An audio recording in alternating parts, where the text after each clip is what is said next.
வணக்கம். நான் சைதை மீனா. நான் நல்லா இருக்கிறேன். நீங்கள் நல்லா இருக்கிறீங்களா? சந்தோஷம்.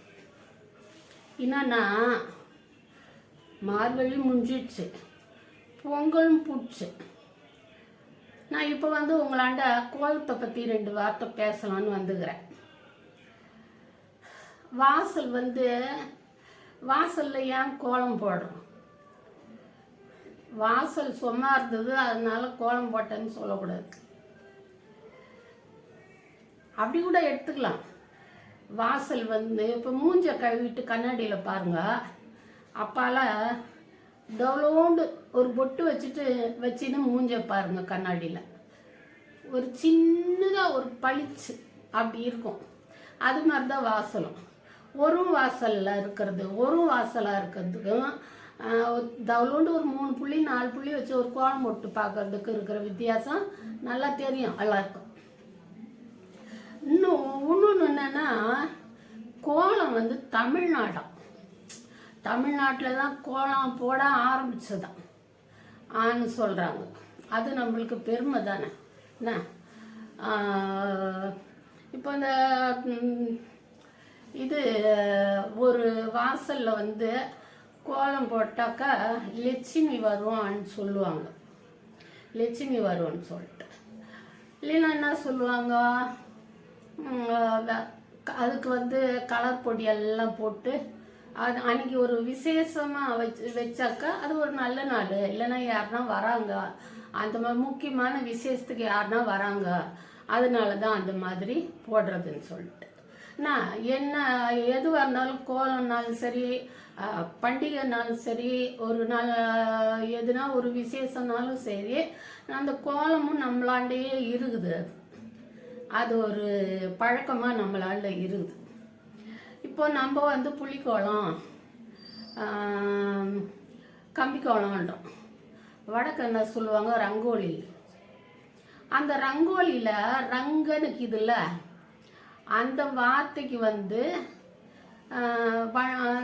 கலரு, சாயம், வண்ணம் அந்த மாதிரி அர்த்தம். அத்தை யாரோ வடக்கு போனவங்க அந்த வார்த்தையை பிடிச்சின்னு வந்துட்டாங்க இங்கே.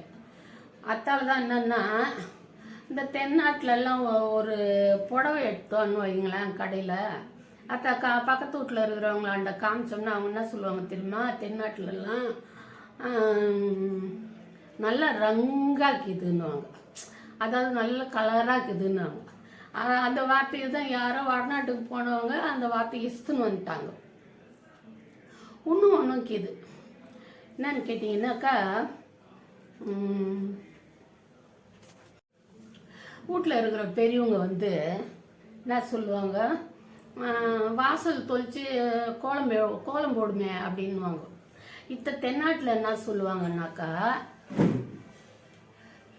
வாசலை தெளித்து 2 கம்பி இழுத்துட்டு வா அப்படின்னு சொல்லுவாங்க. அப்போனா கம்பி கோலம், இந்த புள்ளிக்கோலம் அந்த மாதிரி அது இருக்கிறதுனால நம்ம புள்ளி வச்சு அந்த புள்ளியை நடுவில் வச்சு கோலம் போடுறதும் உண்டு, புள்ளிக்கு புள்ளி கோடு இழுத்து கோலம் போடுறதும் உண்டு. என்ன அப்படி தான் நம்ம கோலம் போட்டுன்னு இருக்கிறோம். இப்போ என்னன்னா, நடுவில் கோலம் போடுறது என்ன அதெல்லாம் ஒரு வேலையான்னு சொல்லிட்டு வீட்டில் இருக்கிற பெரியவங்க மட்டுமே போட்டுன்னு இருக்கிறது, மாமியார் இல்லைன்னா அம்மா அந்த மாதிரி தான் போட்டுன்னு இருந்தாங்க. இந்த இள வயசு பொண்ணுங்கள்லாம் கோலம் போடுறத அது ஒரு தான வேலைன்னா அதெல்லாம் பொம்பளைன்னா அதெல்லாம் செய்யணும்னு அவசியம் கிடையாது. அந்த மாதிரி நினச்ச காலம்லாம் நடுவில் இருந்தது. இப்போ என்னன்னா, இப்போ அதெல்லாம் இல்லை, எல்லாருமே கோலம் போடுறாங்க. ஃப்ளாட்டுன்னா கூட தவளோண்டு கோலம் போட்டுடுறாங்க. அந்த காலத்தில் மண் தரையில் சாணம் மொழுவி அதில் பச்சரிசி பச்சரிசி ஊற வச்சு அரைச்சி தண்ணி போட்டு கலக்கி அதை ஒரு துணியில் தொட்டு கோலம் போடுவாங்க வீட்டு உள்ளார. பொங்கல் ஆச்சுன்னா, பொங்கல் வந்துச்சுன்னா வீட்டுக்கு வெள்ளை அடிப்பாங்க, சுண்ணாம்பு அடிப்பாங்க. அப்போல்லாம் அந்த வீட்டு உள்ளார அந்த பச்சரிசி மாவு கோலம்லாம் போடுவாங்க. நம்ம வாசலில் போட சொல்ல கூட பச்சரிசி மாவில் போட்டாக்கா அந்த எறும்பு இந்த மாதிரி இதுங்களுக்கெல்லாம் ஜீவனுங்களுக்கெல்லாம் அது தீவனமாகும். அது ஒரு புண்ணியம்னு சொல்லுவாங்க. இப்போ என்னன்னா கோலம் போடுறது ஒரு அது படிக்காதவங்க பட்டிக்காடு ஆளுங்க செய்கிறதுன்றது போய் இப்போ பார்த்தீங்கன்னாக்கா எல்லாரும் போட்டி வைக்கிறாங்க. ஒரு நல்ல நாள் விசேஷ நாள்னா கோலம் போட்டியே வைக்கிறாங்க. பொங்கல்னா ஜல்லிக்கட்டு, இந்த பக்கம் கோல போட்டி, இந்த மாதிரிலாம் விளையாட்டு போட்டிலாம் கூட நடத்துகிறாங்க. இதில் கோல போட்டி மெயினானது. இந்த கோல போட்டிக்கு இந்த 25,000 ரூபாய் முதல் பரிசு வரைக்கும் வைக்கிறாங்க. நான் இப்போ எல்லாம் வரைஞ்சி கட்டிக்கினேன் கோல போட்டிக்கு போதுங்க. போய் அம்மா இப்படிலாம் கூடமா போட முடியும் ஆன்னு சொல்லிட்டு வாயை பொழந்து பார்க்குற மாதிரி இது கோலம் அவ்வளோ அழகாக இருக்குது.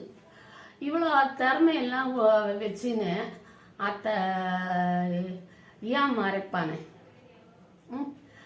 சொல்லுவாங்க. காத்தால எழுந்திரிச்சு குளிஞ்சு வளைஞ்சி ஒரு கோலம் போட்டாக்கா உடம்புக்கு நல்லது, இடுப்புக்கு நல்லது. அதை ஒரு இடத்துல ஆரம்பித்து இன்னொரு இடத்துல முடிக்கிறது அதை யோசிக்கும் போது மூளைக்கு நல்லது, புத்திக்கு நல்லதான்னு சொல்கிறாங்க.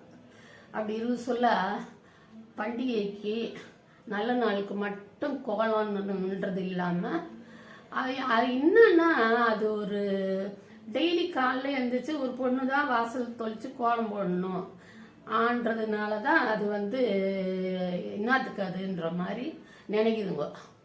எனக்கெல்லாம் தெரிஞ்சு காத்தால எழுந்துச்சு வாசல் பெருக்கி தண்ணி தெளிக்கிறவங்கள எல்லாம் பார்த்துருக்குறேன். நான் ஆம்பளைங்களை பார்த்துருக்குறேன். கோலம் மட்டும்தான் போட மாட்டாங்க, ஏன்னா தெரியாது. அதனால கோலம் போட்டான்னா ஆம்பளைங்க கோலம் போட்டான்னா இப்போ எல்லாரும் போட்டியில் எல்லாம் எத்தனை ஆம்பளைங்க கோலம் போடுறாங்க. ஏன் அதை வீட்டில் போட்டால் மட்டும் என்ன தப்பா?